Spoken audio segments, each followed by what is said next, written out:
Selamat pagi Bapak Ibu dan Saudara yang dikasihi Tuhan. Kita berjumpa lagi dalam renungan pagi di hari ini. Kita patut bersyukur atas penyertaan Tuhan yang selalu baru setiap harinya bagi kita. Dan kita akan merenungkan kebenaran firman Tuhan. Untuk itu mari berdoa, memohon bimbingan Tuhan dalam doa kita berdoa.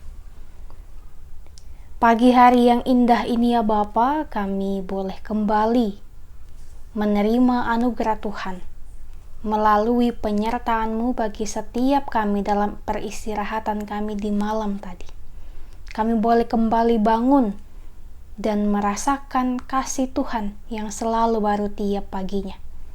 Saat ini ya Bapa, kami tertunduk di hadirat Tuhan. Kami akan merenungkan sabda kebenaran firman-Mu.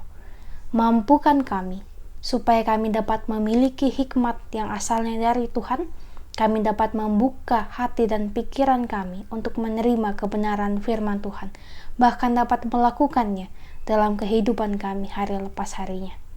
Bersabdalah ya Bapa, karena kami semua telah siap untuk merenungkan kebenaran firman Tuhan. Demi Kristus Yesus kami telah berdoa. Amin. Bapak Ibu dan Saudaraku, bacaan firman Tuhan di pagi hari ini dari Wahyu pasal 3 ayat 1 sampai dengan ayat yang ketiga. Wahyu pasal 3 ayat 1 sampai dengan ayat yang ketiga firman Tuhan. Dan tuliskanlah kepada malaikat jemaat di Sardis. Inilah firman Dia yang memiliki ketujuh roh Allah dan ketujuh bintang itu. Aku tahu segala pekerjaanmu, engkau dikatakan hidup padahal engkau mati.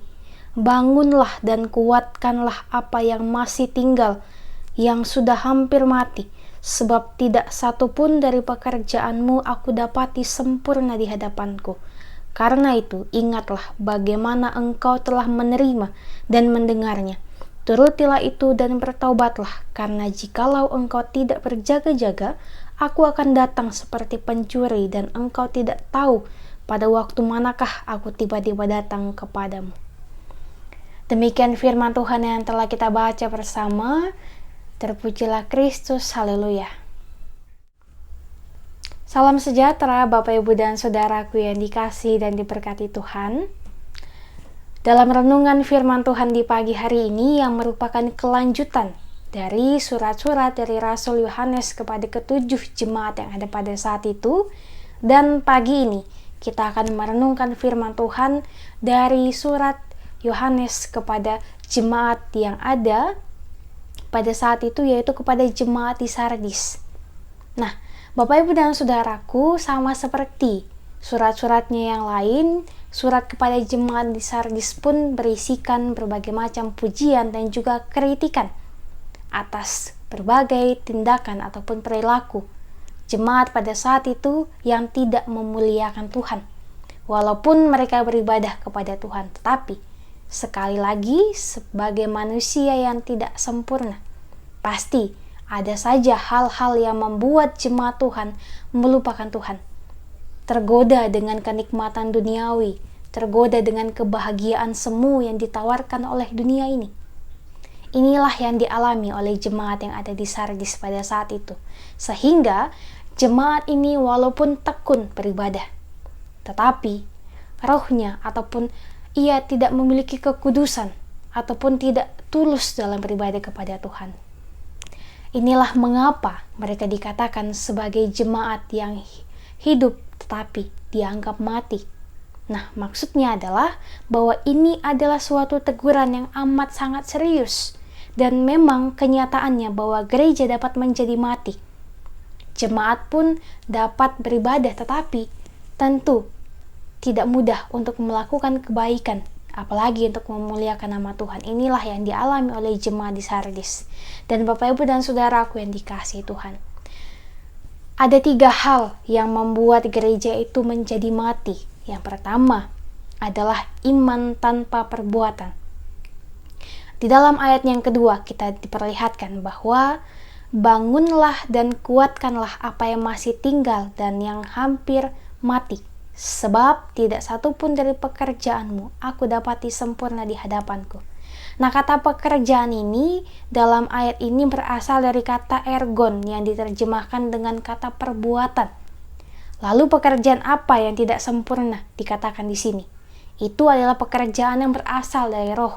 Setiap orang yang bertobat dan dilahirkan kembali harus menunjukkan pekerjaan-pekerjaan yang sesuai dengan pertobatannya itu. Tetapi jemaat di Sardis tidak melakukan hal yang demikian. Mereka melakukan berbagai tindakan tanpa dibekali dengan iman kepada Tuhan, sehingga setiap perbuatan mereka adalah perbuatan yang seakan-akan sia-sia saja. Mereka mendapatkan keuntungan, kebahagiaan, namun itu semua hanyalah semu. Dan inilah juga yang membuat gereja menjadi mati, karena setiap jemaatnya melakukan apa yang memang harus kita lakukan sebagai umat Kristiani, datang beribadah kepada Tuhan, mendengarkan kebenaran firman Tuhan. Tetapi sayangnya, apa yang kita lakukan tidak sesuai dengan apa yang kita dengarkan saat kita datang untuk beribadah. Kita datang beribadah hanya untuk sebagai formalitas, tetapi tidak untuk benar-benar memuji dan memuliakan Tuhan. Inilah mengapa jemaat dikatakan sebagai jemaat yang hidup tetapi dianggap mati. Dan yang kedua yang dapat menyebabkan gereja mati, yaitu adalah penyembahan tanpa kekudusan. Sama seperti yang tadi, ketika semuanya datang menyembah kepada Tuhan, tetapi hatinya tidak tulus. Inilah yang menyebabkan tidak terjadinya kekudusan di dalam jemaat itu, karena mereka semuanya telah dikuasai oleh yang namanya nafsu duniawi, keinginan duniawi, sehingga mereka benar-benar melupakan Tuhan. Dan ini juga terjadi kepada kita pada saat ini. Entah itu iman tanpa perbuatan dan juga atau itu penyembahan tanpa kekudusan. Semuanya dapat terjadi bagi kita di saat ini.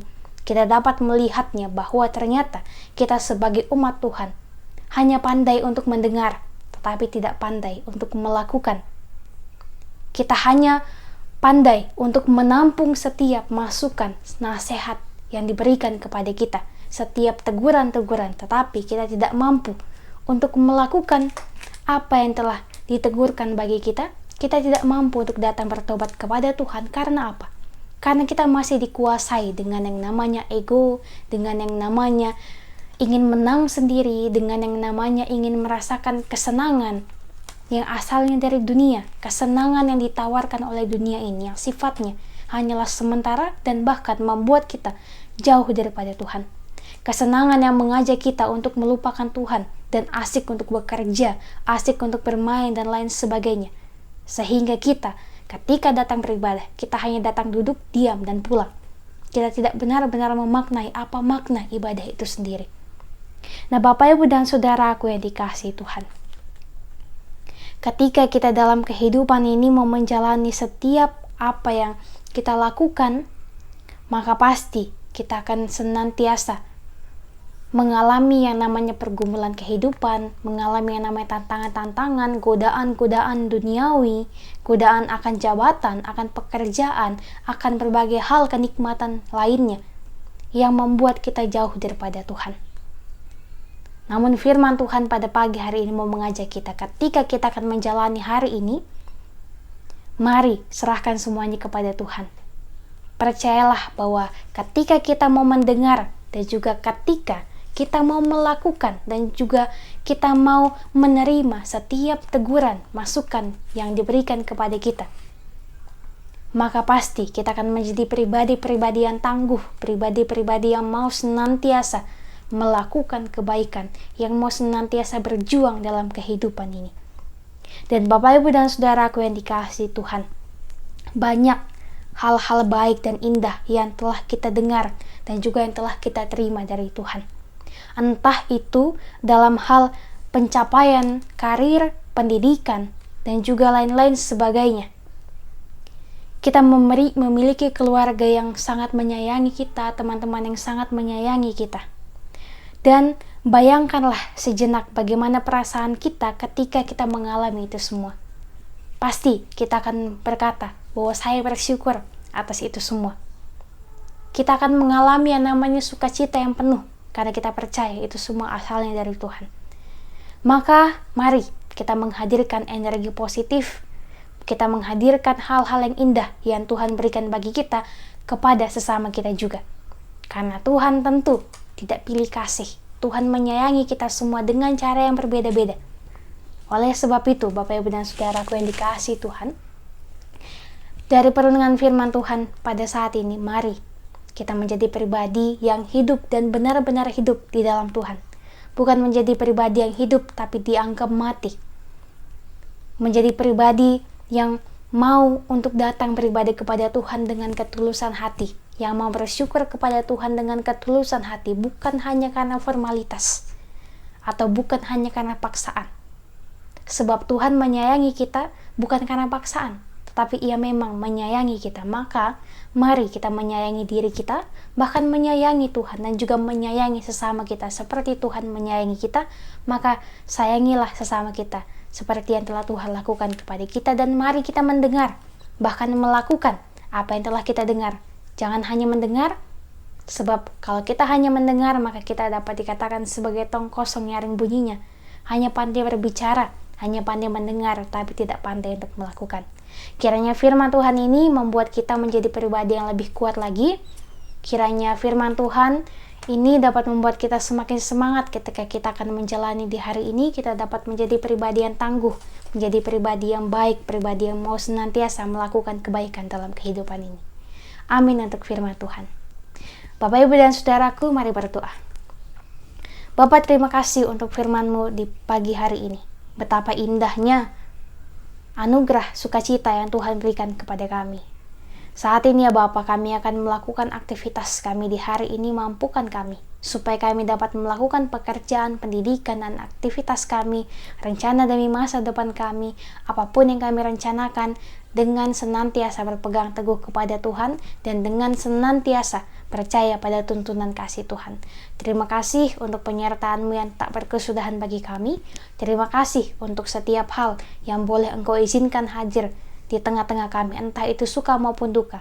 Kami meyakini bahwa semuanya adalah sebagai proses kami untuk dapat menjadi pribadi-pribadi yang selalu mau untuk menyenangkan hati Tuhan, menjadi pribadi-pribadi yang hidup, bahkan menjadi pribadi-pribadi yang senantiasa melakukan kebaikan dan juga menjadi damai dimanapun kami berada. Berkenan memberkati aktivitas kami di hari ini, berkati keluarga kami, berkati kehidupan kami secara pribadi. Ampunkan setiap salah dan dosa kami yang menyakiti hati Tuhan, menyakiti hati sesama kami. Ampunkan kami Tuhan, layakkan kami untuk senantiasa menerima berkat dan juga anugerah dari Tuhan. Dalam nama Tuhan Yesus kami telah berdoa dan mengucap syukur hanya kepada Bapa di sorga. Amin. Bapak, Ibu, dan Saudaraku yang dikasihi Tuhan, demikian renungan kita di pagi hari ini. Selamat beraktivitas, tetap jaga kesehatan. Sampai jumpa di renungan-renungan selanjutnya. Terima kasih, Tuhan Yesus berkati kita sekalian.